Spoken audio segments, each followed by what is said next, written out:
Yes, nkulamusizaako nnyo mukwano gwange yonna gy'osinza obba ng'otuwuliriza. Tukomyewo nate oli ku Yugi Updates TV kw'osinza obba ng'otuwuliriza gwe mukwano gwange ali yampuliriza.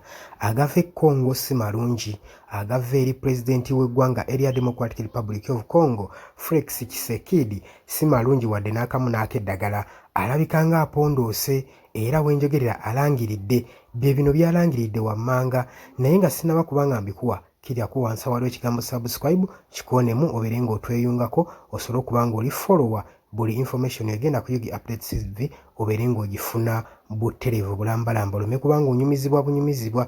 Jjukira naggamba eno yokka ye channel esobola okuba nga ekuwa information okuva mu nsonda zonna ez'enjawulo ssaako n'okukolera follow up ku biki ebiba bigenda mu maaso mu ggwanga lyaffe. Mbalamusizzaako mwenna abali mu diaspora ba freedom fighter abalwanira wamu naffe tusobola okulaba nga tuteeka enkyukakyuka mu nsi yaffe. Enkyukakyuka ffenna tugyetaaga, tetuliiko ba NRM, tetuliiko FDC, Wapuru, tetuliiko ba NUP, ffenna enkyukakyuka tukkirize embeera we yatuuse tugyetaaga. So tulina kubeera vigilant ekimala ne tutwala sayiti zaffe mu maaso ne tugamba naye kati mulowooza ku bino ebibiina ebiriwo kiriwa kiyinza okututwala mu maaso okuleeta enkyukakyuka mu ggwanga.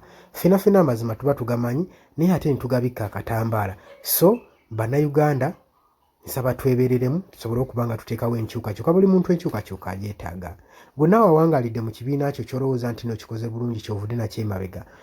Mutuufu otununamu generation ejja n'emigigi gy'olesse ne ligase gy'olesse weetaaga ogirwanirire okuba nga kugirwanira ke kaseera ogirwanirire. Tetugenda kuba nga tutambulira mu buzibe paka kati.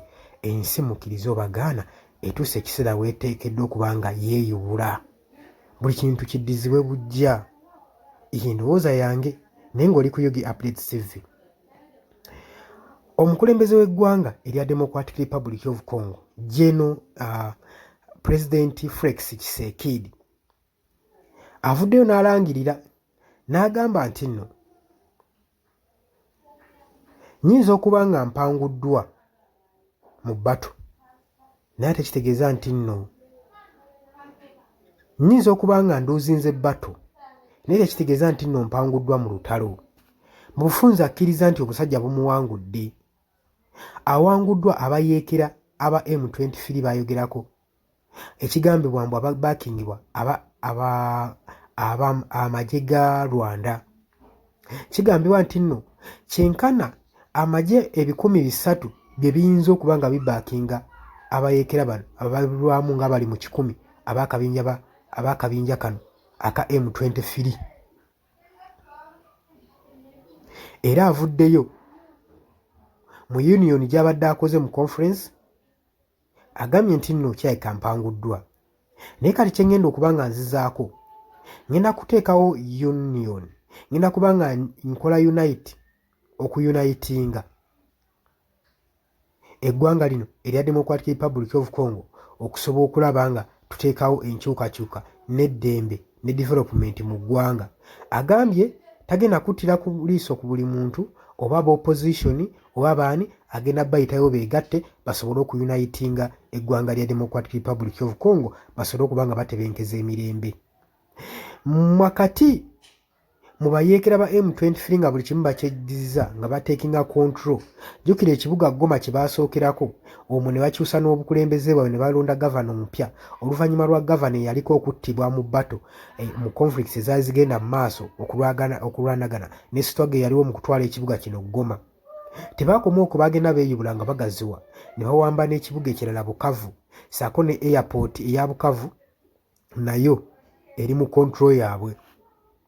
Kakati abayeekera tebakomye kino, bagamba bo bagenda maaso n'okwadvansinga nga beeyongerayo paka mu kibuga Kinshasa nakyo baagala okyeddiza.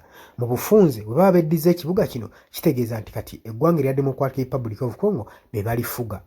Ekibuga kino nno okuva we bali ku territories ze baakawamba okuva eri mu Bukavu mu Northern Democratic Republic of Congo kigambibwa nti bali ku wabulayo kilometers 1000 okutuuka ku kibuga ekya Kinshasa. Gulowooza banaazituukako? Ye banaazituukako olowooza kinaabatwalira bbanga kyabayeekera bano ababaakingibwa n'amagye g'eggwanga erya Democratic n'eggwanga erya Rwanda okutuuka ku kibuga Kinshasa okuba nga bakyeddiza. Jjukira eggwanga lino erya Congo ne pulezidenti waalyo Tshisekedi yavaayo n'agaana okuteeseganya n'abayeekera bano okubawa dimandi zaabwe kubanga yaga bano si bayeekera bano ba terrorist abatugumbuzi abali mu kutta obusse abatuuze b'omu ggwanga erya Democratic Republic of Congo. Kyokka ate ye Saabayeekera w'akabiina kano aka M23 yagamba nti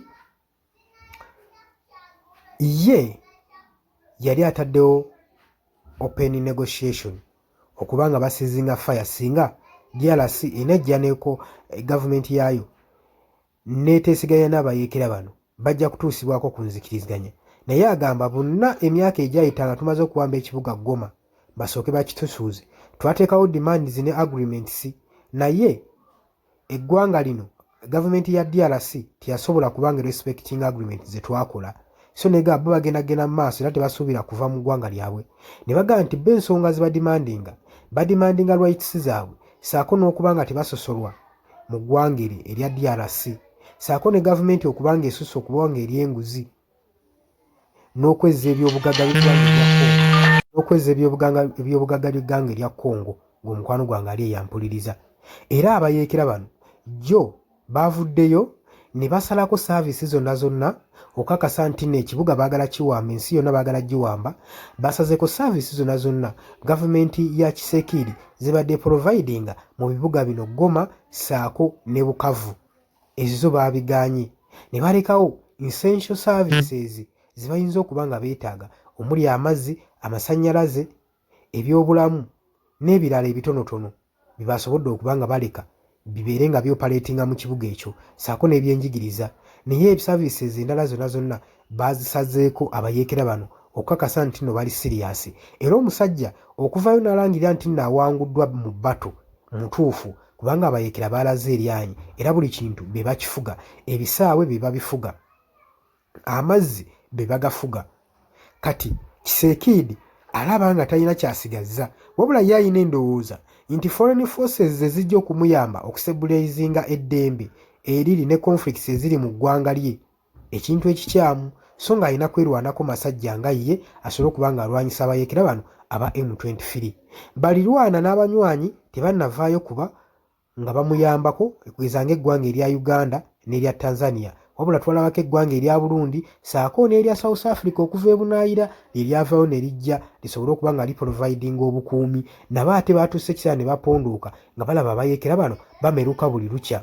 Newankubadde gavumenti ez'amawanga ag'ebunaayira gavuddeyo ne gateeka envumbo sanctions ku ggwanga lino erya Rwanda lye bamanyi obulungi nti lye libaakinga abayeekera bano aba M23. Kino tekikugudde bayeekera bano kubanga bagenda mu maaso kubanga bawamba nga beeyongera n'amaanyi kubanga ate ye Paul Kagame ow'e Rwanda agamba nti kino ekintu bakimusibako busibi ye talina kakwate ku bayeekera bano aba M23. Agamba bano abayeekera be mutugamba baava dda nga balwanira eddembe lyabwe era ebintu bye balwanirira ddembe lyabwe human rights. So Tshisekedi alina kuteeseganya nabo wamu nabo.